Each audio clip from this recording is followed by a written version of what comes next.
Since the NBA introduced the Defensive Player of the Year award in 1983, the league has followed a couple very specific trends when determining the winner of the award.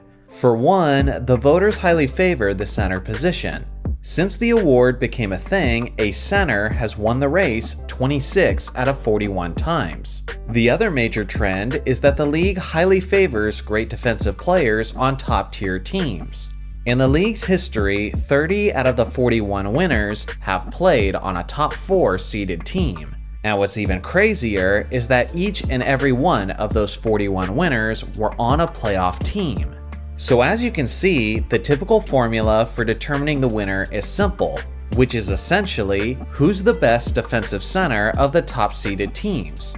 But what if we said screw the formula and instead simply gave the award to the player who was honestly the best defensive player that season, regardless of what position he played and regardless of how his team finished? Well, if we did that, things would change up quite a bit.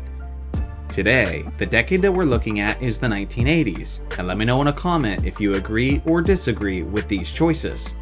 Now let me start off by saying that the Defensive Player of the Year award didn't officially exist until the 1982-83 season, which means that the first 3 selections on my list will be completely brand new honors, with no changing of hands whatsoever.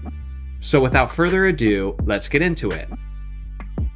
In 1980, I'm giving the award to the 6'9" power forward Bobby Jones, followed closely by Dennis Johnson of the Seattle Supersonics. For me, Jones was the most deserving defender at the beginning of this decade, as he helped the 76ers finish as the #1 rated defense that season. Well before LeBron James was famous for his chase down blocks, that was basically the signature move of Bobby Jones, who was commonly referred to as the Secretary of Defense. He was usually Philadelphia's 6th man, but coming off the bench, Jones was an explosion of energy and hustle. And he was a turnover-causing machine, as he averaged 1.3 steals and 1.5 blocks, while smothering offensive players and forcing them into bad shots and bad passes. Ask anyone who's old enough to have watched the NBA during that era, and they'll tell you that Jones was a defensive powerhouse.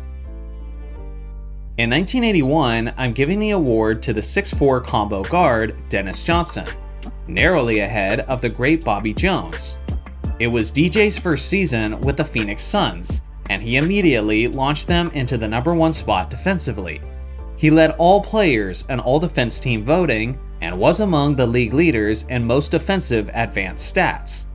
Many Boston Celtics fans will know this guy as the great defensive point guard during their dynasty days, but the truth is, he was even better before that, as he was only 26 years old in Phoenix and had even more quickness at that point.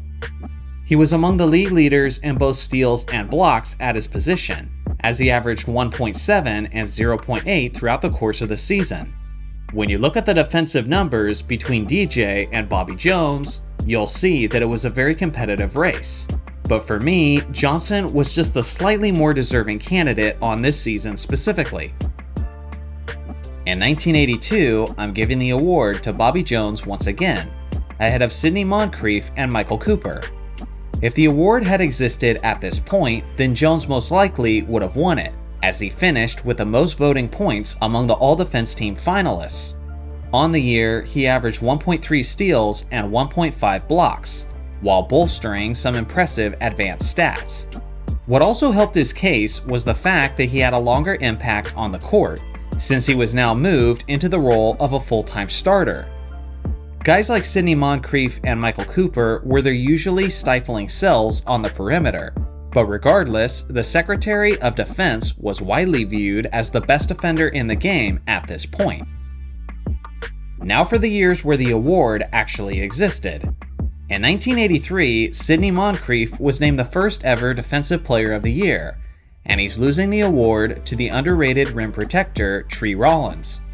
Moncrief was one of the greatest perimeter defenders that the game of basketball has ever seen, and he would often contain opposing stars to numbers well below their usual averages. With that being said, Moncrief did get a significant boost to his DPOY case thanks to his team's overall success. On the other hand, Tree Rollins of the Atlanta Hawks was carrying his team defensively, as he was an anchor in the paint, averaging 4.3 blocks per game on the season.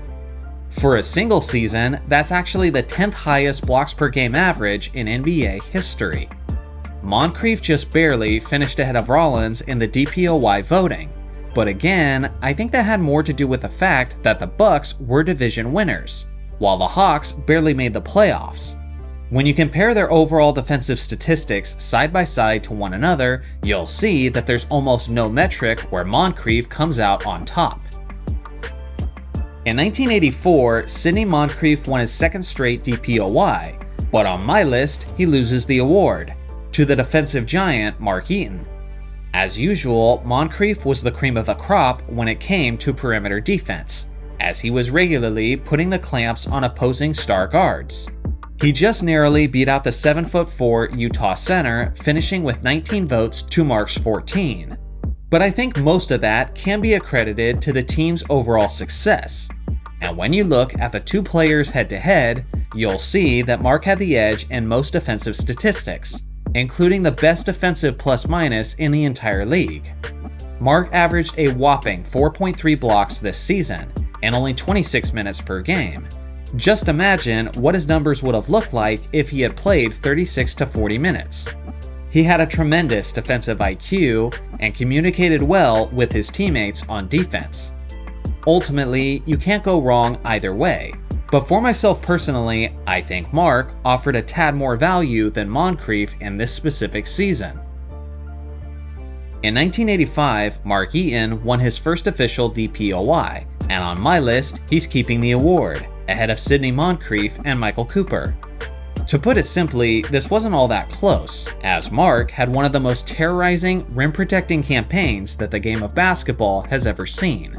In 34 minutes per game, he averaged an NBA record 5.6 blocks throughout the course of the regular season. He had 6 games that year with at least 10 blocks, including a 14-block performance against the Portland Trail Blazers on January 18th. Those are just the ones that he actually swatted, but the shots he contested and altered were way higher than just that. For some perspective, Hakeem Olajuwon finished with the second highest blocks per game average that season, and he had less than half of what Mark averaged. Despite the fact that Utah only finished that season with a 41-41 record, they still had the best defensive rating in the entire league. And of course, the vast majority of that credit belongs to their big man down low. In this case, it isn't even worth talking about second place, because of just how utterly legendary this defensive campaign was from Mark. In 1986, Alvin Robertson was named the Defensive Player of the Year, and he's keeping the award just barely ahead of the 7'7" Manute Bol. Robertson was a 6'2" guard who was an absolute hound on the perimeter. For his size, he was a tremendous shot blocker, but his greatest gifts were his instincts and his remarkably quick hands that made him arguably the greatest pickpocket in league history. In this season specifically, he was especially dangerous as he averaged an NBA record 3.7 steals. He played all 82 games that year, and he got at least 1 steal in 81 out of the 82 games. Talk about defensive consistency. Just slightly behind of Robertson on my list is the rookie Manute Bol, who averaged a monstrous 5 blocks in only 26 minutes per game.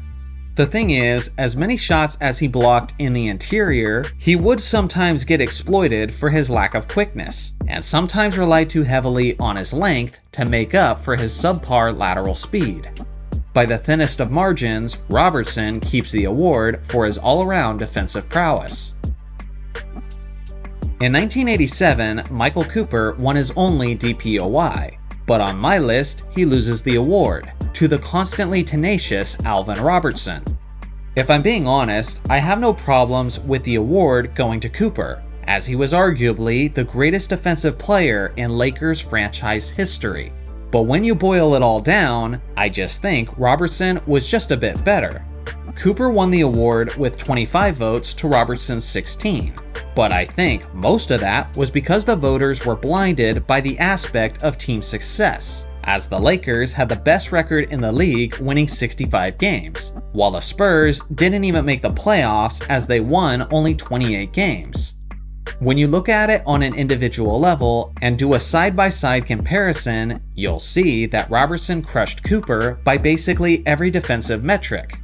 I understand that defense is more than just stats, but when both players seem to have a similar impact just from the eye test, but one guy clearly outpaces the other in every statistical category, then yeah, stats can be a major deciding factor. Mark Eaton and Michael Jordan also had fantastic defensive seasons of their own, and probably deserved a little more credit with the voters. But at the end of the day, I still believe that Robertson was the top of the class in this department, even if the rest of his team sucked. In 1988, Michael Jordan won the Defensive Player of the Year, but on my list, his cheating ass loses the award. Alright, I'm kidding, he keeps it. Obviously, this award has been met with plenty of controversy in recent months, as it appears that Jordan's steals were artificially inflated at home by a biased statistician, which is a topic I covered recently in this video. With that being said, I do believe homebrewed stats were a common issue during that era, and even if you look at his steals average from simply his road games, MJ was still among the league leaders. By far, MJ's most impressive defensive skill from this season was his tremendous shot blocking. I've never seen a guard cover as much of the court defensively as a shot contester. MJ went after everything, and just from watching games, you can tell that his presence was always felt on that end of the court. Much of this was probably because this was the most motivated Michael Jordan had ever been as a defensive player, since he had just lost the race the previous year to Michael Cooper, and Jordan had expressed publicly that angered him and drove him to be better. He certainly wasn't a perfect defensive player, as he often gambled in the passing lanes and was often hunting for blocked shots as the help defender. With that being said, the pros far outweigh the cons. Two all-time great rim protectors in Mark Eaton and Hakeem Olajuwon each had tremendous campaigns of their own. But regardless, MJ still had a better defensive plus-minus and was more historically impressive from the context of his position than these elite centers were from theirs. Without question, MJ was the most deserving candidate. In 1989, Mark Eaton was the Defensive Player of the Year yet again, but on my list, he loses the award to the all-time great Hakeem Olajuwon. This wasn't just a competitive DPOY race, but it was the closest race in NBA history, as Mark had 26 votes, Hakeem had 25 votes, and Dennis Rodman finished third with 23 votes. Once again, I believe the team success and veteran favoritism had a lot to do with Mark getting the edge over Hakeem. But when you look at their traditional stats and their advanced stats, it's pretty clear that Hakeem was the more dominant force.